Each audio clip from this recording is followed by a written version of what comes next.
Исәнмесез укучылар. Хәзер ике үзгәрешле сызыкча тигезләмәләр һәм аларның системасы темасына багышланган дәресебезнең практик өлешенә күчәбез. Беренче бирим. Ике үзгәрешле тигезләмә сызыкча тигезләмә булырмы?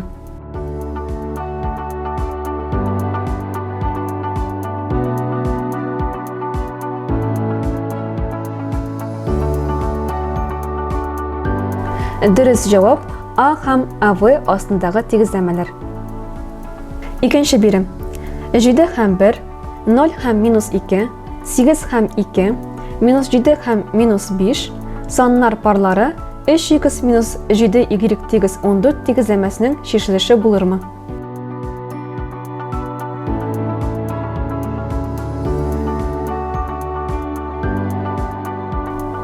Моның өчен x һәм y-ның тиңдәшлек кыйммәтләрен куеп тикшерәбез. Беренче саннар парын тикшерик. Димәк, x 7-гә тигез, 3-не 7-гә тапкырлыйбыз. -7 тапкыр, y-ның кыйммәте 1-гә тигез. Исәплибез. 3 белән 7-нең тапкыр чыгышы 21, -7 белән 1-нең тапкыр чыгышы 7-гә тигез. 21-дән 7-не алгач 14 була. Димәк, әлеге саннар пары бу тигезләмәнең чишелеше булып тора. Икенчесен тикшерик. 3 белән 0-ның тапкыр чыгышы 0-гә тигез. -7 белән -2-нең тапкыр чыгышы +14-гә тигез. 14. Димәк, шулай ук бу саннар парыда әлеге тигезләмәнең чишелеше булып тора. Алдагы саннар парын тикшерик. Димәк, x 8-гә тигез, y 2-гә тигез. 3 белән 8-нең тапкыр чыгышы 24, 7 белән 2-нең тапкыр чыгышы 14. 24 - 14 10-ны бирә. Безнең тигезләмә туры килмәде. Димәк, әлеге саннар пары бу тигезләмәнең чишелеше булып тормый. Алдагы саннар парын тикшерик. X-ка -7-не бирәбез, y-ка 5-не бирәбез. 3 белән -7-нең тапкыр чыгышы -21, 7 белән 5-нең тапкыр чыгышы 35. Җавапта -56 килеп чыга. Шулай ук әлеге саннар пары да бу тигезләмәнең чишелеше булып тормый. Димәк, дөрес җавап 7 һәм 1, 0 һәм -2 саннар пары әлеге тигезләмәнең чишелеше булып торалар. Өченче бирим. Бирелгән тигезләмәдән y үзгәрешлесен x аша күрсәтегез һәм табылган формуладан файдаланып, бу тигезләмәнең нинди дә булса бер чишелешен табыгыз. Беренче тигезләмәне карап үтик. Димәк, тигезләмәләрнең үзлекләреннән файдаланып, x үзгәрешлесен тигезләмәнең уң кисәгенә тамгасын үзгәртеп күчерәбез. Тигезләмәнең ике кисәгендә 7-гә бүләбез. Әлеге формуланы кулланып, тигезләмәнең бер чишелешен табабыз. Димәк, әлеге тигезләмәнең чишелешен табыр өчен без килеп чыккан формуланы кулланабыз. Моның өчен x-ны y-ле алып, y-ның аңа тиңдәш булган кыйммәтен исәплибез.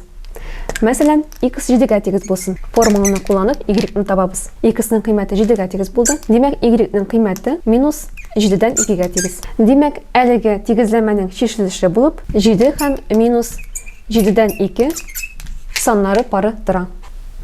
Алдагы тигезләмәне карыйк. Моның өчен башта тигезләмәнең ике кисәгендә 2-гә бүләбез.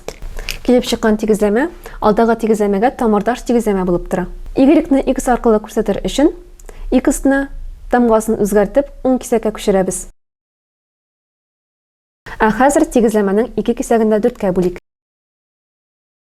Тигезләмәнең нинди дә булса бер чишелешен табыр өчен x-ка y-ле кыйммәт бирәбез.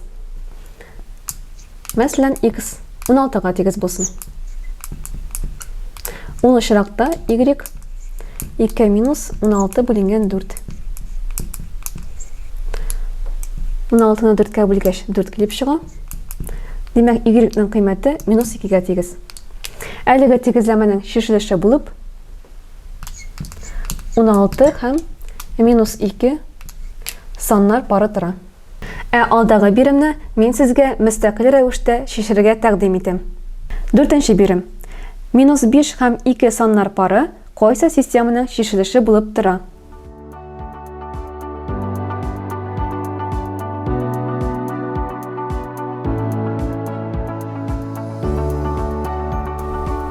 Җавапларыгызны тикшерегез.